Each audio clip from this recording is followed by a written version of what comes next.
दूषित कर रहा है तो उन्होंने उसके विरुद्ध कार्यवाही की।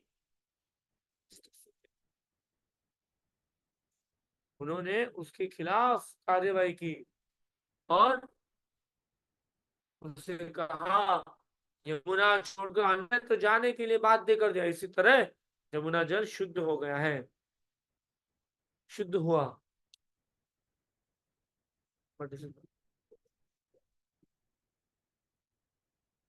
जब सुखदेव गोस्वामी कथा सुना रहे थे तो महाराज परीक्षित को श्री कृष्ण की बाल लीलाओं के विषय में अधिक सुनने की जिज्ञासा हुई। क्या हुआ? सुखदेव गोस्वामी ने ना इतना सा बता दिया, ऐसा ऐसा हुआ, ऐसा ऐसा हुआ। फिर भगवान ने उनको बोला गया है कालिया चल छोड़ के निकल जाओ, तो कालिया चला गया। इतना बता दिया। अब परीक्षित महाराज बोले ना ना ना ना ना ना ना, इससे कैसे? ये कोई थोड़ी एक था राजा एक थी रानी दोनों मर गए खत्म कहानी। ऐसा नहीं चलेगा सुखदेव महाराज। ये बताइए कि कालिया कहाँ से आया, क्यों आया, उसमें क्या लीला हुई, वहां पे भगवान ने उसे कैसे भगाया, सब कुछ बताइए भाई। शॉर्ट एंड स्वीट नहीं चाहिए हमको। मैंने मेरी मृत्यु आ रखी है, आप समझिए इस बात को devotees, कि 10वां कैंटो जब चल रहा था ना, तो करीब करीब और 5वां दिन आधा बीत चुका था। कितने दिन में परीक्षित महाराज की मृत्यु हो रही थी? एनीवन? तो माता जी अच्छा पढ़ती लिखती है। हरे कृष्ण प्रभु जी, दंडवत प्रणाम। प्रभु जी 7 दिनों में। 7 दिनों में? कि और के पास क्लियर आंसर है? ये सही है? अगर है तो हैंड, नहीं है तो हैंड डाउन। ओके, और किसी के पास क्लियर आंसर है कि 7 दिन में नहीं हुए थे, 8 दिन में मरना था, ऐसा कुछ है कुछ आंसर?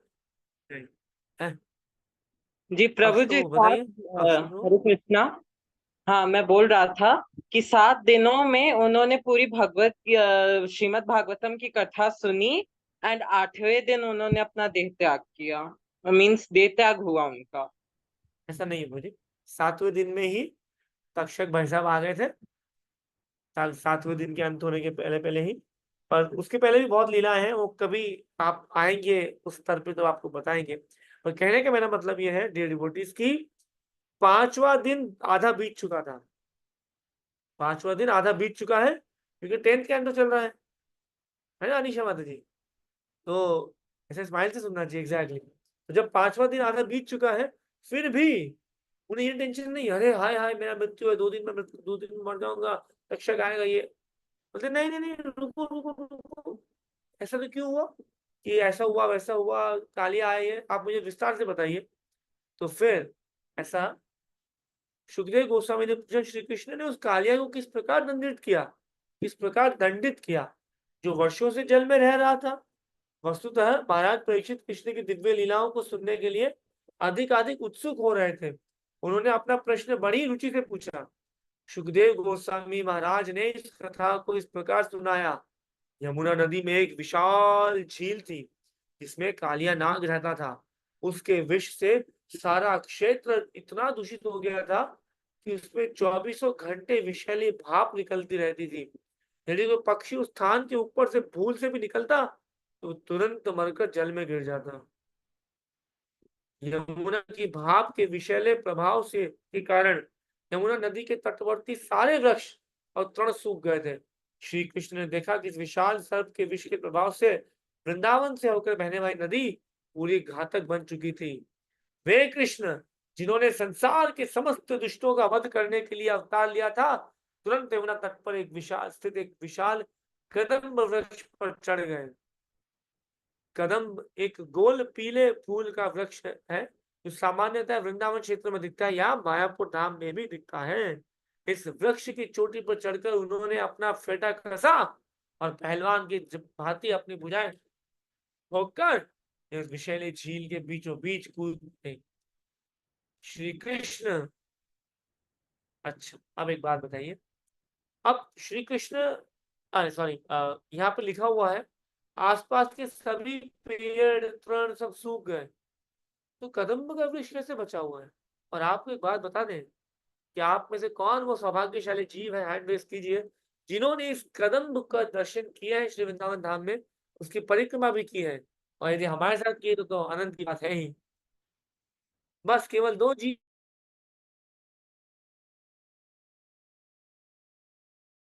सा हैंड रेज़ डाउन कीजिए और ये बताइए जो मेरा प्रश्न था, मूर्तिमंत जी हैंड्स डाउन करवाइएगा।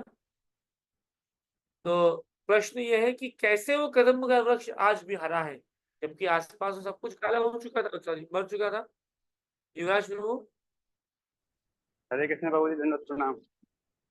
प्रभु जी, जब गरुड़ देव अमृत लेके गए थे ना, तो वो उन्होंने इस वृक्ष पे विश्राम करा था। अमृत की कुछ बूंद इस वृक्ष पे गिर गई थी, जिससे ये वो अमर हो गया था। Okay, okay, one part. उत्सव प्रभु, सॉरी यश प्रभु।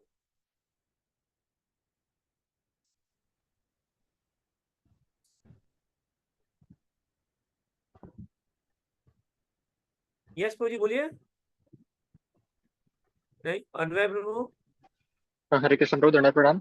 प्रभु जी, श्रील प्रभुपाद एक और रीजन बताते हैं कि बिकॉज कृष्ण ने उस पेड़ को उनके लोटस फीट से टच किया था, इसलिए वो पेड़ वापस जिंदा हो गया था। Yes, exactly, exactly.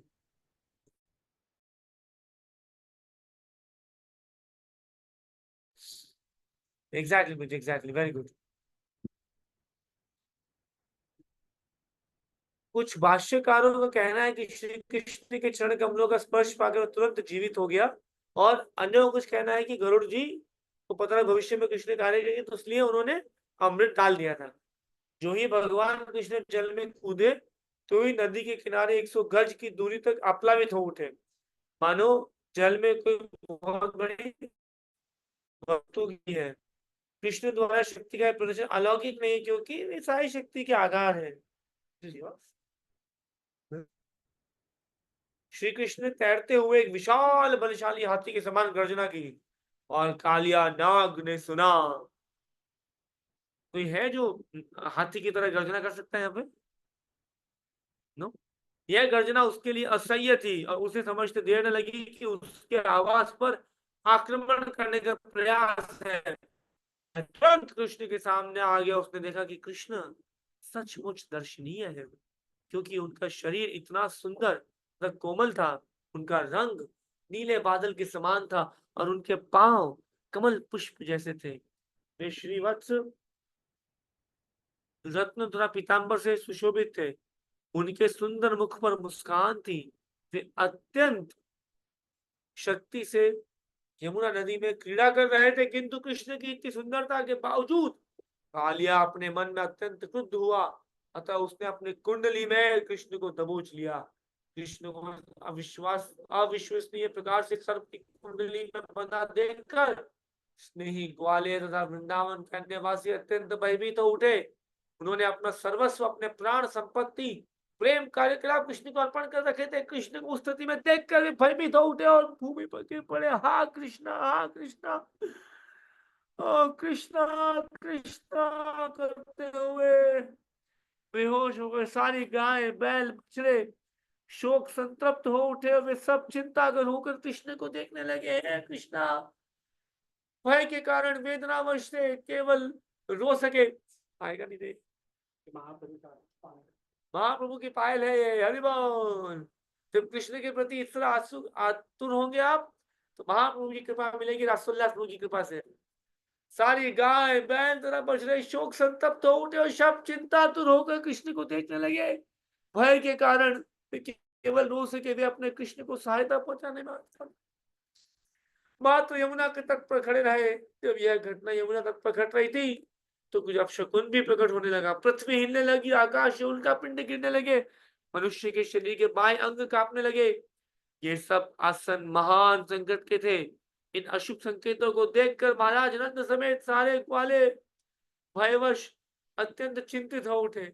उसी समय उन्हें सूचित किया गया, कृष्ण अपने बड़े भाई बलराम के बिना ही चरागाह गए हैं। जो ही नंद यशोदा तथा ग्वालों ने खबर सुनी, तो वे और अधिक चिंतित हो उठे। कृष्ण के प्रति अत्यधिक स्नेह के कारण, कृष्ण की शक्ति से अपरिचित होने के कारण वे सब शोक चिंता से अभिभूत हो उठे, क्योंकि उन्हें कृष्ण से अत्यधिक स्नेह, अधिक प्रिय कुछ ना था। उन्होंने कृष्ण के लिए अपना जीवन, धन, स्नेह, मन तथा कर्म सब कुछ अर्पित कर दिया था। कृष्ण के प्रति अत्यधिक आसक्ति होने से उन्होंने सोचा आज कृष्ण अवश्य विनष्ट हो जाएंगे। वृंदावन के सारे वासी कृष्ण को देखने के लिए गांव से बाहर आ गए। इस मंडली में बच्चे, युवक, वृद्ध, स्त्रियां, पशु, सारे जीव थे। वे जानते थे कि कृष्ण ही उनका एकमात्र जीव, उनके जीवन का आधार है। जब यह सब घटना घट रही थी, समस्त ज्ञान के स्वामी बलराम खड़े खड़े हंस रहे थे, क्योंकि उन्हें पता था कि भैया ये कोई साधारण व्यक्ति थोड़ी है, हमारे कृष्ण कौन है, भगवान है। तो वो जानते थे कि उनके भगवान भक्त कृष्ण कितने शक्तिशाली है। किंतु परंतु भगवान के जो भक्त है, हम जो हैं, हम उन्हें एक किसी न किसी रस में प्रेम करते हैं। इसीलिए जब भगवान को इस तरह किया गया तो उस कृष्ण, उस बालक, उस नन्हे से छोटे से युवक के लिए सारे के सारे ब्रजवासी चिंतित हो उठे, जैसे आज आप और हम हो रहे हैं। आज आप और हम हो रहे हैं कि कृष्ण का क्या होगा। हाँ, इसलिए दूसरी ओर वृंदावन वासी के सारे वासी जो विचलित होने के कारण दूसरी ओर वृंदावन के पद चिन्हों का अनुसरण करते हुए ढूंढने लगे। इस तरह ढूंढते ढूंढते वे तेजी से यमुना के तट पर और बढ़े। अंतरोगतवा ध्वजा, बाण और शंख से अंकित पद चिन्हों का अनुसरण करते करते वृंदावन वासी नदी पर आ पहुंचे और देखा कि गाय तथा बालक कृष्ण को कालिया नाग की कुंडली में देखा बंधा देखकर विलाप कर रहे थे। तब वे और भी अधिक शोकमग्न हो गए। यद्यपि उनके विलाप पर बलराम हंस रहे थे, किंतु सारे ब्रजवासी दुख में निमग्न थे, क्योंकि वे सोच रहे थे कि कृष्ण का अंत हो चुका है। यद्यपि वृंदावन वासी कृष्ण के विषय में सोच रहे थे कि कृष्ण का अंत हो चुका, नहीं जानते कि कृष्ण उनके प्रति अंत का प्रेम अतुलनीय था। जो ही उन्होंने देखा कि कृष्ण काले नाग की कुंडली में बंधे हैं, सारे गाय और बालक विलाप कर रहे हैं, उन्हें कृष्ण की मैत्री, उनका हंसमुख चेहरा, उनके मीठे शब्द की सारे व्यवहार की बातें याद आने लगी। यह सब सोचते हुए कृष्ण अब कालिया नाग की चंगुल में फंसे हैं, उन्हें तीनों लोग शून्य प्रतीत होने लगे। भगवान चैतन्य ने भी कहा है कि कृष्ण के बिना उन्हें तीनों लोग शून्य प्रतीत हो रहे थे। कौन सा श्लोक है, कौन सा श्लोक है, कौन सा श्लोक है ये? देवेश लोग, only you are hand raise, तो ठीक है। हरे कृष्ण, धन्यवाद प्रणाम प्रभु जी। शून्यायतम जगत सर्वम गोविंदा विरहेण में। शून्यायतम विरहेण में, शून्यायतम जगतम गोविंद विरहेण में, उन गोविंद के बिना हमारा जीवन कैसा है? शून्य। अच्छा, चलो पढ़ते हैं फिर क्वेश्चन। जब माता यशोदा वहां आई तो यमुना नदी में घुसने लगी, किंतु सब लोगों ने उन्हें रोक दिया, वे मूर्छित हो गई। अन्य संतप्त मित्रों के नेत्रों से अश्रुओं की झड़ी लगी थी कि नदी के तरंगों जैसे उमड़ रही थी, किंतु वे सब माता यशोदा को सचेत करने के लिए कृष्ण की दिव्य लीलाओं का जोर जोर से वर्णन करते रहे। फिर भी वे निश्चल बनी नहीं, मानो मृत हो, क्योंकि उनकी चेतना कृष्ण के मुख पर केंद्रित थी। नंद, अन्य सारे लोग जो कृष्ण पे अपने प्राण न्योछावर कर रखे थे, यमुना के जल में घुसने को संदिग्ध थे, किंतु बलराम ने उन सबको मना कर दिया, क्योंकि उन्हें ज्ञात था कृष्ण को किसी तरह का संकट नहीं है। 2 घंटे तक कृष्ण सामान्य शिशु की भांति कालिया की कुंडली में बंधे रहे। क्यों क्यों 2 घंटे तक बने रहे थे? Anyone? Someone knew? No Ashmit, no Prabhu, no Punjab today. Your state. अरे बेइज्जत कर रहे हैं आप लोग मेरे को। No Bangalore, no America. Okay, Ritika माता जी।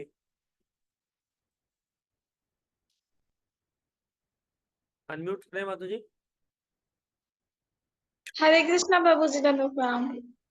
प्रभु जी वो वेट कर रहे थे कि कब सारे ब्रजवासी आए और तब वो लीला प्रारंभ करें। अश्मीत कुछ और ऐड करना चाहेंगे इसमें? हाँ, कृष्णा श्रीमती राधा रानी का वेट कर रहे थे। हाँ, नटवर है वो। भगवान शिव जी जो है, शिव शंभु महादेव, वो है नटराज। पर वो नटराज जिनको देख के अपना नृत्य सीखते हैं, वो है नटवर। और वो कौन है? भगवान कृष्ण। तो नटवर, क्योंकि वो नट है, नट मतलब एक्टर है, तो जब तक एक्टर के सामने ऑडियंस नहीं आएगी तब तक वो, जैसे मैंने कई बार मैं बताता हूँ ना, जंगल में मोर नाचा, किसने देखा? हाँ, किसने देखा? नहीं देखा। तो फिर जब तक भगवान कृष्ण की अंतरंग शक्ति श्रीमती राधा रानी वहां ना आ जाए, सब गोप सखा वहां ना आ जाए, गोपियां ना आ जाए, तो मैं नाचू किसके लिए? उस कालिया को क्यों मारूं मैं? राइट? बहुत सारी लीलाएं भगवान ग्वालों को आंखें बंद करके या चुपचाप कराते हैं, बट ये लीला, क्योंकि इसमें किसी का दमन नहीं है, मतलब किसी को मारना नहीं है, इसीलिए ये लीला भगवान चाहते थे कि मैं थोड़ी वाहवाही लूटे भाई, थोड़ा बताया जाए क्या आप तो नटवर हैं। स्वयं महादेव, कल हम इसकी चर्चा करेंगे, स्वयं महादेव भगवान का नृत्य देखने आए थे, सुनाते हैं। Two wonderful stories this is. आप भी उस मर्म को या उस वेदना को महसूस कीजिए कि आपके हमारे कृष्ण कालिया के फण में 2 घंटे तक बंधे हुए हैं और कृष्ण निष्क्रिय हैं। ऑफकोर्स वो आंख उठा उठा के देख रहे थे कौन कौन आया कौन कौन नहीं आया, देख रहे थे, बट ही इज निष्क्रिय। तो इस लीला के बारे में चिंतन मनन कीजिए। कल सुबह जपा सेशन में मिलेंगे हम लोग, एंड कल शाम को विल डिस्कस दिस।